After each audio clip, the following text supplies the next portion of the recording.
us together can create a better land. Leave the past and new tomorrow, grace for all who understand. La la la la la la la la la la la la la la la. Leave the past, a new tomorrow, grace for all who understand.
Welcome everybody to this afternoon's discourse and class. It's my pleasure and it's an honor to be here in Chennai today with Nayaswami to be able to share these teachings of Paramahansa Yogananda with you. We have much to share and we have little time to do it, so that is going to necessitate, if you're interested in what we have to share today, it's going to necessitate for you to come back. And we have a center in Chennai, and also in the coming months we're going to have other acharyas from the Ananda Sangha who are coming to Chennai to share with you. And you can find out information about this at the back table back there if you're interested in what we have to offer today. I was scheduled to be here first it was in November, but you know what happened in November, and water came and I stayed home. And then we rescheduled for December. Well, you know what happened in December as well. It was a repeat. And so here the third time, we've finally been able to break through. And here to share with you today. It was, perhaps, let's see now, I have to calculate. It was in 1968, it was almost 50 years ago, that my life took a very sudden and dramatic shift in a different direction. I was a newly minted graduate from the University of California in Berkeley. It's out close to the San Francisco area, California. I had graduated, and suddenly, within months of that graduation, my life took a different direction. I came across this book, An Autobiography of a Yogi. And if some of you have read it, I saw you raise your hands, but some of you perhaps have not read it. And whatever we say today, if it has any spark of inspiration, any spark of recognition perhaps that you may have interest in, it's because of this book. And this book changed my life, as it has changed the lives of many other people as well. Many famous personalities have been influenced by that book. Some of you even may have read recently how Steve Jobs, even in the world of business and industry and computers, have been influenced very significantly by that book. Well, so it was with me almost 50 years ago. I read that book, and all of a sudden my life switched, and within 3 weeks, my path crossed that of Swami Kriyananda, whose photo is there on the very end. Swamiji was a direct disciple. He passed on only 3 years ago. He was a direct disciple of Paramahansa Yogananda, and he had dedicated his life to sharing these teachings and these techniques that we're going to just be able to touch on very briefly today. But he spent his lifetime of over 65 years of his adult lifetime sharing these teachings around the world. And my path crossed his, and because of what and how I was touched by these teachings of Yogananda that I recognized that somehow deep in my soul in that book, I hitched my wagon, so to speak, to the star of Swami Kriyananda. I became his student and have been serving under his guidance ever since. Now that guidance brought me to India 10, 12 years ago, and so I've been here for a little while. And I'd like to share with you a little bit today about a little bit on the philosophical side, you might say, and then Dhyanaji is going to then take my place here and then share you briefly some of the techniques that may interest you, and I suggest that you consider them and perhaps you'd like to practice them in a more deep way.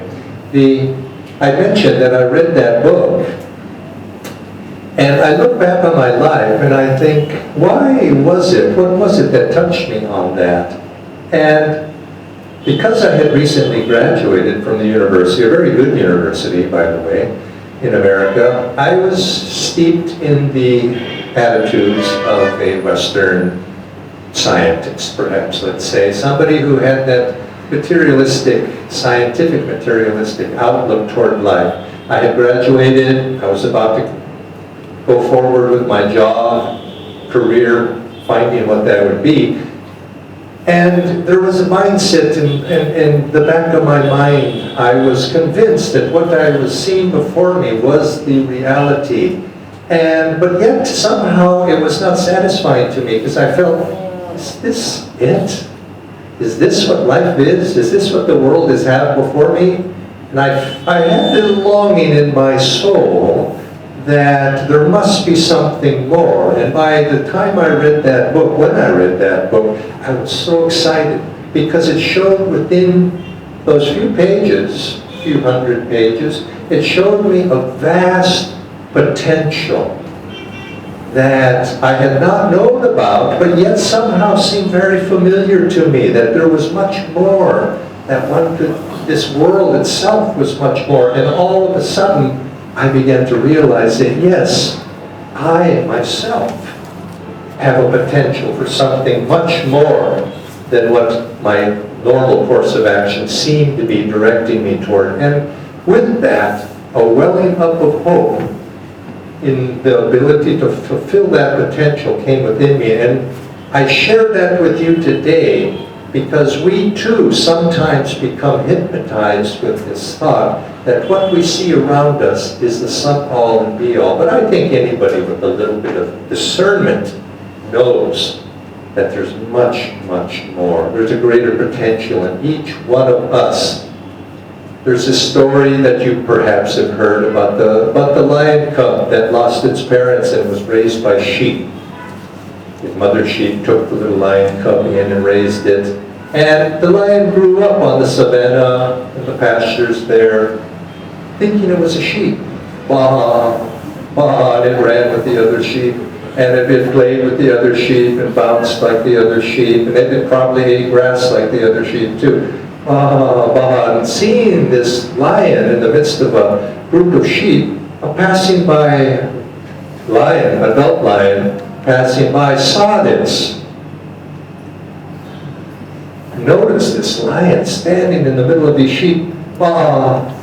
And he went up, he went closer and closer and closer. And finally he ran up to it, confronted the little lion, and said, "What are you doing?" And the lion said, "Oh, don't eat me, don't eat me, don't eat me." And the lion, the male lion, or the adult lion, took the lion by the scruff of its neck and took it to the local pond, there, a clear pond, and put the lion over the water so they could look down, see his reflection in the water. And he says, "You're not a sheep." you're a lion. And he looked, and he looked, and lo and behold, he looked just like that adult lion right next to him, and he realized, I'm a lion, I'm not a sheep. And with that, the adult lion took the lion, and the lion went off. But the lion is not a sheep. And this is something that we grow up thinking that we're sheep. But we're not. We're lions. We're spiritual lions. But we have to realize that. And it has to be revealed to us. We seem to have been somehow hypnotized that what our potential is just to come to a full age, you go to school, you get married, you have a family, you die, and that's all there is to it. Had a good career, perhaps, and maybe you did a few kind deeds along the way. But there's much more potential for us. Paramahansa Yogananda, he went to the United States, as was described by our host, to share these teachings that there's something much more that can be realized if you only knew and woke up. And this is the message of all of the great ones throughout the ages. They don't come, the great ones, the great saints of every tradition. They don't come to show us how great they are. Their sole purpose is to come and show us how great we can be. Not necessarily how we are, but they show us the potential of what we can be. And there was one time when Paramahansa Yogananda was on the stage. He would speak to thousands and thousands of people, biggest auditoriums in the cities, major cities. He was speaking to a crowd, I believe it was in Chicago, and he was saying, he says, you don't realize. And he pulled up his arm and he would pinch his arm like this. He says, you don't realize the power that is available to you. Why? In 1 gram of flesh, if you could convert that to energy, it would be enough to power the city of Chicago for a week. Now, he was saying this in the 1920s. But I think, actually, science has shown that that's actually true. That's actually true. There's enough power, and he was saying there is that power, but we lack the ability to access that power. We lack the ability to make available to ourselves the potential that is there for every one of us to convert to energy, perhaps, and that literally, but more importantly in our lives, to convert the potential that each of us have to be a true success. And this is something everyone here wants to be, and it's something all of us as souls need to be. We need to be successful. And naturally, you're thinking, I'm saying successful on the spiritual realm. And I am. But I'm not restricting it to that. We need to be successful in everything we do. If we're a businessman, you should be successful in that. If you're a musician, you should be the best musician you possibly can be. Artist, same thing. If you're an athlete, sportsman, you should be the very best sportsman you can be. Success is not limited strictly to the spiritual realm. Success should be accomplished in everything. And this was Yogananda's message as well. He went to America and he said, well, you understand, the Westerners, the Americans are practical people, so you have to approach them in a practical way. But he said, yet, he admired that practicality. He says, we all must be practical. It's a good thing to be practical. We should bring the practicality of the material practicality of the West and combine it with the spiritual efficiency of the East, and then we have the best. And that's what you can see in society right now. That is actually what's happening. The world is no longer East and West.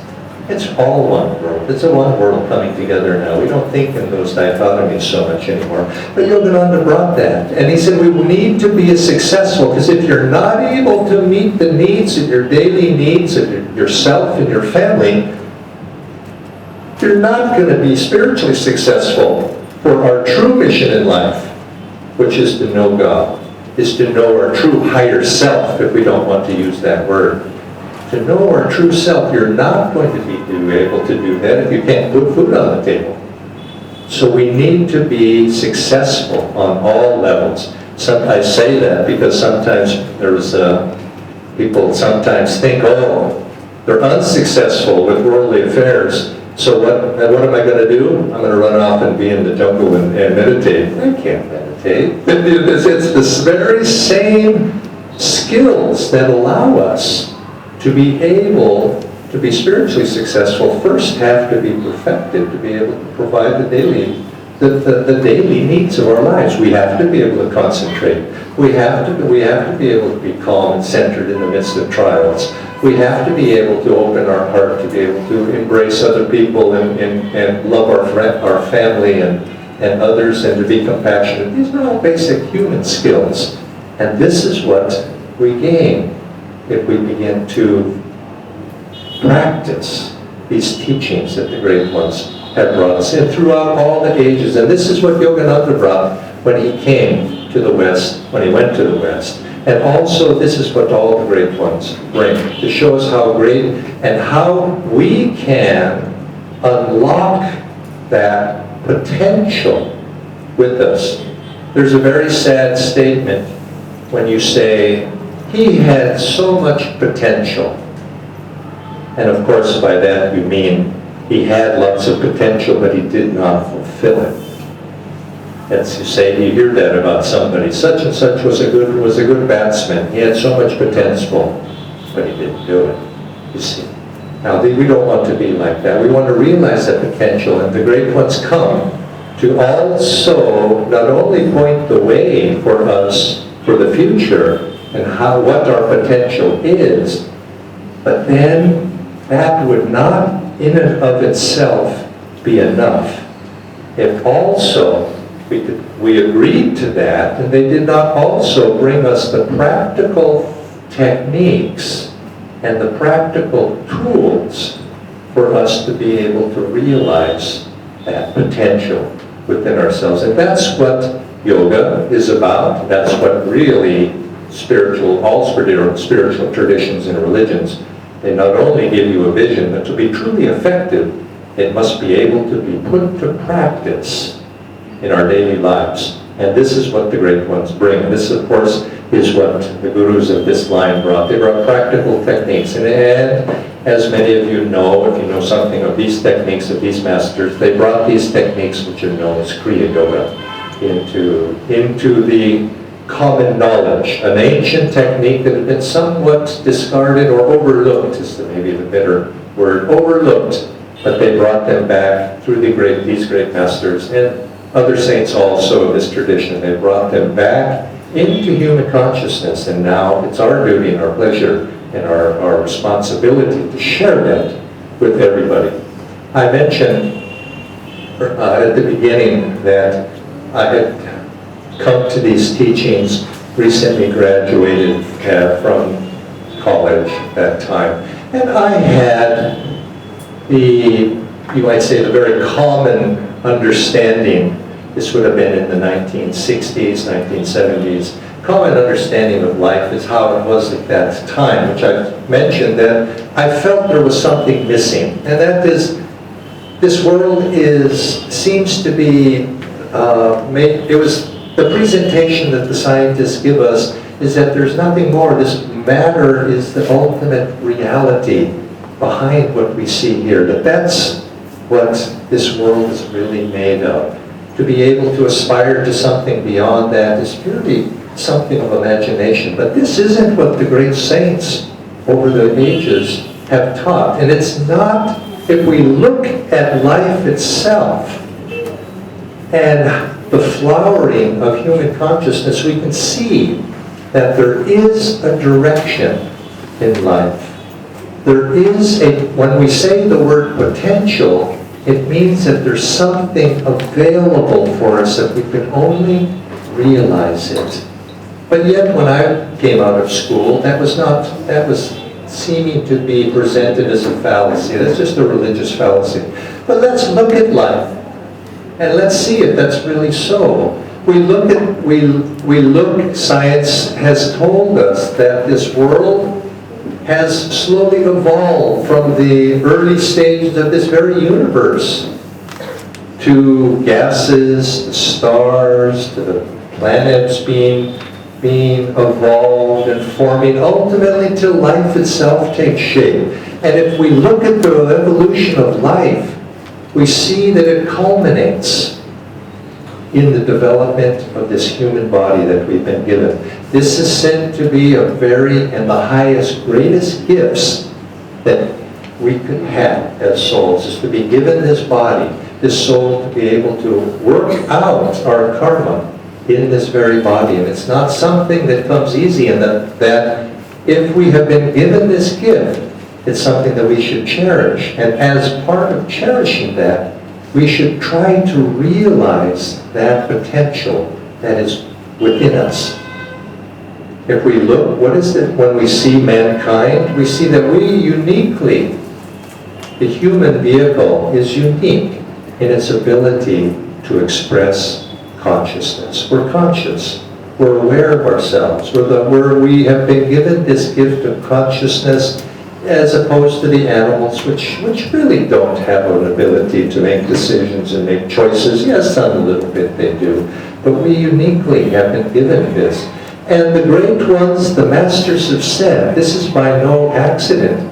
You can see there's been a directional development in evolution toward higher and higher forms. Mankind uniquely has a nervous system. The nervous system and the nerves and the spine, and also the brain, which is part of that nervous system. We uniquely have a nervous system which allows us to experience higher states of consciousness, which is not available to the other animals. And this unique gift is our tool by which we can use to overcome all of the obstacles, that which prevents us from experiencing our divine freedom. Paramahansa Yogananda made a very interesting statement. He said, all of us are on the path, the spiritual path to divine enlightenment. And of course, all outward religion, that's the purpose of religion, that's the purpose of a spiritual path, is to be able to give us the tools to that. And so we worship outwardly, and we do many things outwardly to be able to put ourselves in attunement with the divine. He said, but the path to our freedom is in our very own nervous systems. To be able to awaken and develop that nervous system, the brain, to be able to express higher divine consciousness in this very body. And this is why we have been given. The great ones, Lahiri Mahashaya, who's here on the far right, said this is the only single purpose for this material physical body, is to be able to give the soul a vehicle to understand and realize its oneness and its unity with the divine. And because it's such a great gift, we have a responsibility to use that gift wisely. You can see in the, even in the physical brain itself, there is an evolutionary direction to the development of the brain. I have a very good doctor friend back in the United States, and he turned it this way. He said this very body is engineered for divinity. It's made in such a way, as opposed to any other life form, it's made to allow us to experience these higher states of consciousness. And you might think of the image that when I was speaking with somebody about this recently, there is in the scientific world, there's this debate. Does this physical world, does this create consciousness? What is consciousness? Is it just a function of the brain? Or is it something else? Is it independent of the brain? And this image came to mind of a television. If you were to go back 150 years, and if you were in the, let's say in the 1850s, if you were to show somebody a television at that time, a scientist, he'd be very curious. He'd look at that television and he would turn on the television and perhaps a program would come on. And he would then want to dissect the television and take it apart to find where the program was inside the television set. And he would take it apart and take it apart, and no matter how much he would investigate, he would not be able to find the program in the television set. And why was that? Because it doesn't exist in the physical television itself. The television is something that receives or perceives that program that comes to it. And it's in the same way, this brain is something that perceives the programs that it is playing. Paramahansa Yogananda made a very interesting point about this. He said, thoughts, things that we think that we are creating in our own mind, the brain perceives them. It does not create them. Thoughts are universally rooted, not individually created. And the science of yoga, the science of spirituality itself, and the destiny of us as human beings is to learn to be able to perceive that which already exists and to be able to draw that to us. Not just merely to passively receive thoughts, but to actually draw that which we need. And this is what the science of yoga and meditation and the deeper teachings are about, is how do we receive and perceive that which already exists. It's beyond us. Now, where do these thoughts, and if we don't create these thoughts, where do they reside? And this is something that the teachings of yoga particularly clarified with Paramahansa Yogananda. He said there is a realm. We, as modern students of science, have come to understand. We're familiar with the world of consciousness. We're conscious of one another right now. We're seeing one another. But we also know that there's another realm as well, known as the subconscious. It's that realm of memories and that of habits and patterns in the mind. But the yogis say there is a third realm as well, and this is known as the realm of the superconscious. That realm of universal thought, that realm of universal joy, that universal cosmic experience that all of the saints attune themselves to. And it's from that realm that we draw down to ourselves thoughts, creativity, inspiration. And Paramahansa Yogananda said it's not just a matter of being passive, but we can draw to ourselves thoughts and realizations from that realm of the superconscious. There was one time somebody asked him, he was a reporter, or a fellow was asking him, he says, is inspiration under the control of your will? And he says, of course. He says, let me demonstrate. And he put his attention at the point between the eyebrows for a moment. And he says, write this poem down. And he wrote this very beautiful poem. And it was written down. And a little while later, this was published in a book of poems. And the reviewer in the New York Times, I believe it was, Review of Books, said, oh, it's such a beautiful book, and I want to quote one poem especially that stands out. And it was this one poem that Yogananda just drew from the ether. He says, this is the realm that all the great ones throughout the ages, it's from that realm that inspiration comes. The Einsteins of this world. You know, when Einstein devised his law of relativity, he said he perceived it in a flash. I think he was on a walk with one of his mathematician friends, and he said he perceived it. He said, but then it took him almost 10 years to do the mathematics to be able to present it logically.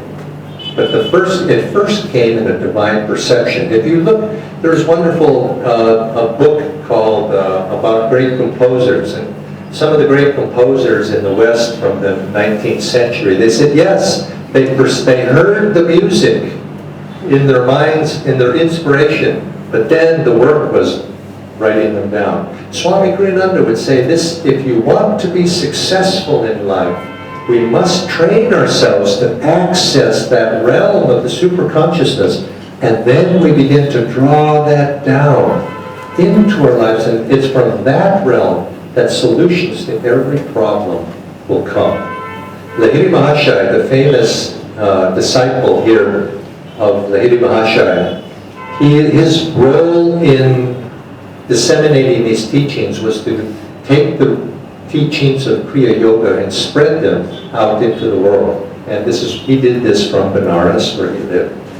And he made a very interesting statement. He said, for every problem in your life, you can solve that problem through Kriya Yoga. Now, people don't understand, what did he mean by that?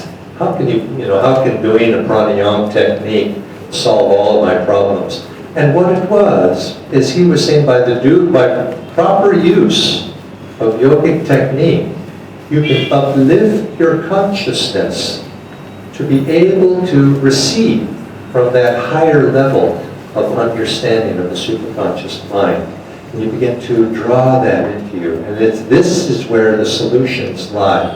And this realm, and to be able to access this realm, is what the techniques to do this are what was brought by the great masters of this path, the Babaji, Lahiri Mahashaya, and Swami Sri Yukteswar Paramahansa. They brought these techniques of Kriya to give us access to solutions to life's problems, to be able to be successful and apply those principles in our everyday life of family, job, education, and then to be prosperous in outwardly, but specifically also to be prosperous within ourselves. Swami Kriyananda was giving a lecture at one time, and somebody asked him, he was speaking about divine subjects, and there was a man in the audience who was an atheist.